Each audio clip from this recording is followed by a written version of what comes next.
Brian suggested that the hospital should be easy to reach on foot, as he surprisingly assisted Frances out of the vehicle. In these unexpected events, I found myself in the passenger seat, while Brian took control of the driving. We've reconciled with Dad, so we're off to enjoy a trip to Florida together. Just the four of us, he announced before we set off. This revelation left me speechless, struggling to process the sudden change. Frances's raspy voice pulled me back to the present. At that moment, nothing else seemed important except for getting her to the hospital. So I quickly hailed a taxi for her. Inside me, a fire of resentment ignited against Brian and his mother for their disregard for our family. I silently swore to seek retribution for their actions. My name is Lauren, a 40-year-old. My husband, Brian, is 42 and works in an office. And my daughter, Frances, who is 11, prefers the company of books during her quiet times. Due to my profession, my social life is quite limited. I've always prioritized my career over socializing. However, at the age of 31, I accompanied a friend to a matchmaking party where I met Brian. He shared his focus on work and how it led him to miss out on personal opportunities. We felt a connection and soon started dating, leading to our marriage and the birth of Frances. Our life took a turn when Brian announced his mother would be moving in with us unexpectedly. I was taken aback by this sudden decision, especially since I valued our family's privacy and space. Brian's parents had a fallout, and his mother decided to stay with us. I was hesitant about the arrangement, fearing the impact on our household dynamics. Brian's reaction to my concerns showed a hint of offense, interpreting my hesitation as a dislike for living with his mother. I couldn't openly express my reluctance due to fear of upsetting him, so I kept my objections to myself. In the whirlwind of these family dynamics, I find myself confronting the challenge of maintaining peace within our home while dealing with the unexpected arrival of Brian's mother and the unfolding events that test the strength of our family bonds. Brian firmly stated that I shouldn't argue back, confidently telling me to simply prepare a room for his mother. However, our living situation was complex. We were tenants, and adding another person to our lease required approval from the landlord, a process I would have to manage due to receiving housing benefits through my employment. Additionally, our apartment consisted of just 3 bedrooms, one for our daughter, Frances, and the other for us, leaving no extra space. Despite these constraints, Brian suggested, without concern, relocating Frances's study area to the living room. He rationalized this by saying it would allow us to monitor her homework more closely, arguing that a child in elementary school doesn't need a private room. This shocking proposal left me reeling. How could he consider prioritizing his mother's comfort over our daughter's well-being? Brian's lack of response to my objections, which I voiced multiple times, deeply frustrated me. When Frances came home, he promptly informed her that she would have to vacate her room for her grandmother. As Frances began to move her belongings, a mix of heartache and growing resentment towards Brian filled me. Recently, Brian had been neglecting both household responsibilities and contributing financially, often returning home late. I had tolerated his behavior for Frances's sake, but his recent actions felt like the final straw. Upon my mother-in-law's arrival, she immediately expressed dissatisfaction with our living arrangements, loud enough for neighbors to notice, putting me in an awkward position. I had clarified with the property management that her stay didn't require formal procedures, just a notification, hoping her visit would be brief. However, the size of her luggage suggested a lengthy stay, further disheartening me. She disregarded my feelings, inspecting our home and criticizing the lack of food in our fridge, insinuating I was failing to provide adequately for my family. Despite my plan to go grocery shopping, her unexpected arrival forced me to prioritize cleaning, leaving no time for the store.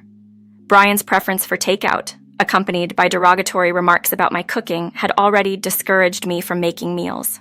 When I suggested ordering food to appease the situation, my mother-in-law lashed out, dismissing the idea and imposing traditional expectations on me to cook a full meal immediately. Following her demands, she left me to manage alone, her laughter echoing from the living room as I prepared to shop in dismay. This series of events, marked by disregard for my feelings and the well-being of our daughter, intensified the strain within our household, leaving me to contemplate the dynamics of family, respect, and responsibility amidst challenging circumstances. Returning home to find Frances, diligently working on her homework in the living room under the critical gaze of my mother-in-law, was disheartening. Her harsh reprimands for any error Frances made, criticizing her as a disappointment, were painful to hear. I intervened, reminding her that educational standards have evolved, with children now learning subjects like English and programming from a young age. Despite my defense, my mother-in-law continued her disparaging remarks, wishing Frances had inherited more of Brian's intelligence. Witnessing Frances's spirit dampen, I reassured her to progress at her own pace, while casting a disapproving glance at my mother-in-law, who remained indifferent, continuing to snack as if to spite me. A week into my mother-in-law's visit, my patience wore thin. I confronted Brian, unable to tolerate his mother's behavior, particularly her detrimental impact on Frances. Brian's response, however, was dismissive. He downplayed the situation, attributing Frances's academic struggles to her inheritance from me, not him, which only intensified my resolve to stand up for our daughter. For the first time, I refused to back down. While my mother-in-law feigned helpfulness in Brian's presence, her actual contribution was non-existent, leaving me burdened with the chores. This pretense frustrated me further, highlighting Brian's obliviousness to the true dynamics at home. My confrontation with Brian reached a boiling point when I challenged his priorities, emphasizing Frances's well-being over appeasing his mother. Brian's retort, mocking my educational background in nursing compared to his college degree, was a low blow, suggesting a correlation between my profession and Frances's abilities. This comment deeply offended me, but I chose to respond with laughter, masking the hurt and anger simmering within. The situation escalated when Frances became unwell, showing symptoms of an illness spreading at school. As I prepared to take her to the hospital, Brian casually mentioned his impending trip to Florida with his parents, revealing his plans last minute. This disregard for our daughter's health and well-being was the last straw. In the chaos of trying to ensure Frances's care, Brian and his mother made a shocking declaration about the hospital's proximity, choosing to leave for their vacation without further consideration for Frances's condition. This act of abandonment in a moment of need was a stark reminder of the skewed priorities and lack of empathy that had come to define our household dynamics, prompting a deep reflection on the values and responsibilities we hold as a family. When Frances, with her voice filled with regret, brought me back to the harsh reality, I instantly knew what I had to do.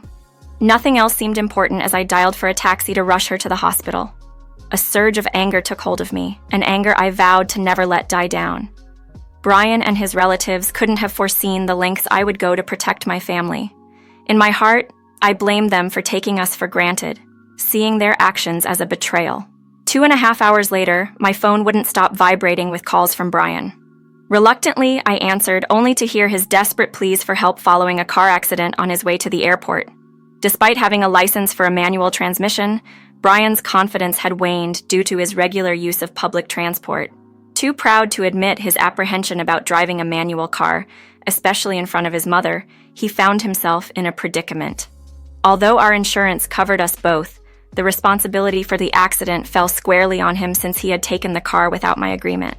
Brian tried to shift the blame onto the car, criticizing it for being difficult to drive and inefficient. However, his complaints fell on deaf ears. I reminded him that he knew the car was manual and had chosen to take it regardless. The accountability for the accident rested with him, not the car. I made it clear he would be responsible for covering the repair costs for both the car and any damage incurred, such as hitting a guardrail. As we arrived at the hospital, my focus was solely on Frances, who needed additional tests. The situation wasn't as simple as the flu that had been going around. I couldn't afford to be distracted by Brian's selfish demands, so I ignored his persistent calls. Then, a message notification caught my attention. Initially, I thought Brian's parents were siding with him, but while his mother sent frantic pleas, his father simply inquired about the situation. Curious, I responded to his father alone, which led to an unexpected revelation. Brian's father was unaware of any supposed trip to Florida, having spent the day with friends. The news of the accident, relayed by his wife, seemed like a plea for attention until he realized the gravity of the situation when Brian reached out. Confused about my selective responses, he reached out and I explained the full extent of the circumstances, his reaction to learning about his wife's stay with us, and the concocted story of a family trip to Florida revealed a complex family dynamic filled with misunderstandings and disconnects. The conversation with Brian's father unveiled a reality marked by separation, miscommunication, and the unintended consequences of actions driven by pride and negligence. As we navigated these revelations, the focus remained steadfastly on Frances's well-being. underscoring the paramount importance of family and the lengths to which one must go to protect and support their loved ones amidst turmoil. In a voice more somber than I had ever heard him use, Brian uttered "unforgivable," sending an involuntary shiver down my spine. Roughly half an hour after we ended our call, a doctor beckoned me to discuss Frances's diagnosis. She was suffering from acute gastroenteritis and needed to be admitted to the hospital for treatment. A wave of relief washed over me, tempered by guilt over the stress Frances had endured recently. Fortunately, a private room was available, offering her a quiet space to recover. "Frances, how are you feeling? We managed to get a private room so you can rest comfortably," I said, striving to infuse my voice with optimism. Frances's response was filled with regret, as she apologized, concerned about falling behind in her studies due to her hospitalization. I immediately comforted her, emphasizing that her value to me was not tied to academic success, but simply because she is my cherished daughter. The mood lightened when Frances's grandfather, with whom she shares a special bond, visited. His presence and reminiscences of Frances's achievements, like winning a drawing contest, brought a much-needed sense of normalcy and happiness to both of us. However, this brief respite was interrupted by a call from Brian and his mother, who were irate over missing their flight to Florida due to the car accident. They demanded I compensate them for the lost travel expenses for four, blaming me for their predicament. Brian's mother lamented the missed opportunity to mend fences with her husband, her loud complaints ringing through the phone as if on speaker. Just then, my father-in-law, who had come to support us at the hospital, casually remarked that he hadn't been informed of any trip to Florida, highlighting the exclusion of an extra person from their plans. This revelation caught Brian and his mother off guard, especially when they realized he was with me, prompting a scramble for explanations. Brian's mother hastily concocted a story, claiming the trip was meant to be a private affair between her and Brian, a clear attempt to backtrack on their earlier lies. Her feeble excuses only served to undermine her credibility further. I couldn't help but let out a laugh at the absurdity of their situation, marveling at how quickly their deceit had unraveled in the face of unexpected truth. Upon discovering the reservation for 4 on the travel booking site, it was clear that silence was their only defense. Frances had hinted at her grandmother meddling with my computer, sparking my suspicion. Indeed, a quick check confirmed that my mother-in-law had booked a trip for 4 under my name, with the charges already hitting my credit card. Brian's complaints about cancellation fees seemed ludicrous when I was the financial victim of their scheme. Their silence grew heavier when I questioned the identity of the third person, which Brian weakly attributed to a mistake. Determined to confront them, I arranged a meeting at a local diner, leaving Frances in the caring hands of the hospital staff. Accompanied by my father-in-law, we awaited Brian and his mother's arrival. Brian immediately began to complain about the guardrail damages not being covered by insurance, demanding I use mine. I was astounded by his nerve, reminding him of his responsibility for the damages due to his recklessness.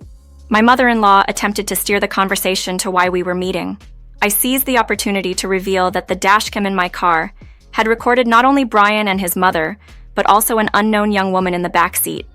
The footage, accessible through a high-tech app linked to my smartphone, inadvertently provided undeniable proof of Brian's infidelity. Their shock was palpable as I confronted Brian about his plans to take his mistress on the trip, thanking him sarcastically for leaving such clear evidence.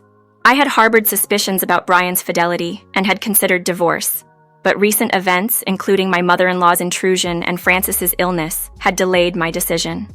The revelation led my father-in-law to comment on the unfortunate likeness between mother and son, exposing his wife's affair with a younger man. Brian, unaware of his mother's indiscretions, was visibly shocked, while my mother-in-law's embarrassment was evident for all to see. Fed up with the deceit and betrayal, I declared my intention to divorce Brian, demanding he cover child support, car repair costs, and the expenses for the aborted Florida trip, including those incurred by his mistress.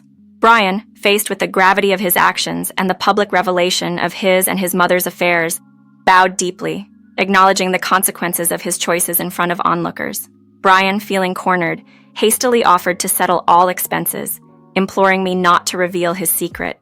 He confessed his affair was with a significant client's daughter who was oblivious to his married status. Intrigued by her fortune, my mother-in-law had recommended a joint vacation, thinking nothing of it. The young woman had genuinely believed in the trip, while Brian, basking in her admiration, had caused a car crash due to his careless driving. My father-in-law and I could hardly believe the foolishness that led to the mishap. Brian assured he would manage the situation with his mistress on his own, fearing the consequences at work if it came to light that he had misled the client's daughter. He pleaded for my discretion, claiming his past support in our marriage earned him some mercy. I agreed, but made it clear he had to comply with my terms, emphasizing there would be no room for forgiveness later. After our divorce, I secured a fair settlement for child support. However, the drama didn't end there. Brian later contacted me in a panic, worried that the client's president was demanding an apology from me, mistakenly thinking I had exposed the affair. This led me to ponder my past decisions. I then let Brian in on an unexpected twist. The truth about his affair unexpectedly came to light. As a car enthusiast, I had my car serviced at the client's auto parts company where his daughter worked. She recognized the car and uncovered the truth herself. Thus, I had not broken any promise to keep the affair secret. Brian's situation worsened as the mistress, upon seeing her supposed boyfriend's car at her father's workshop, realized the deception. After explaining the accident and the repair necessity to her father, the deceit unraveled, reaching Brian's employer and leading to his professional downfall. Facing the loss of his job, home, and reputation, Brian lamented his fate, a direct result of his actions and choices. I firmly ended the call, ensuring I blocked his number this time, and resolved to move on from the entire ordeal. As for Brian, his career and personal life spiraled downwards. He was fired for the scandal and financial misconduct, and with debts from the settlement, he had no choice but to leave his job. He and his mother, now financially strained, faced a challenging future, highlighting the consequences of dishonesty and irresponsibility. Meanwhile, Frances and I, unaffected by the turmoil, continued with our lives, focusing on her growing artistic talent and maintaining our well-being, supported by the understanding and care of my former father-in-law. After ending the call with Brian and making sure to block his number to prevent further contact, I later found out about the consequences he faced due to his actions. Brian was dismissed from his job not just because of the scandal, but also for misappropriating company funds. Instead of facing demotion as a form of penalty, Brian, already laden with debt from our settlement, had no choice but to resign. His mother, now reliant on him and unable to work due to their age, found themselves in a tough situation, forced to share a modest, low-cost apartment. The divorce had left them without any division of property, plummeting them into financial hardship. Brian's penchant for luxury, despite their dire finances, led to severe arguments and even police intervention. His mother had to take up part-time work, a grim reality for them, but given their prior actions, there was little sympathy from others. In contrast, life for Frances and me carried on smoothly. As the primary breadwinner, our lifestyle remained stable and secure. Frances's artistic skills flourished, and her grades improved notably in art. She expressed an interest in following a creative career, a choice I wholeheartedly supported, recognizing the challenges it might bring. Frances's recent achievement of securing first place in an art contest only reaffirmed her talent. Despite the divorce, Frances maintained a warm relationship with her grandfather, visiting him in his residence and keeping the family connection alive. I was thankful for my former father-in-law's support and hoped for his continued well-being. Now, it's just Frances and me, moving forward with our lives, unburdened by the past and looking ahead to a future filled with promise and the freedom to pursue our dreams.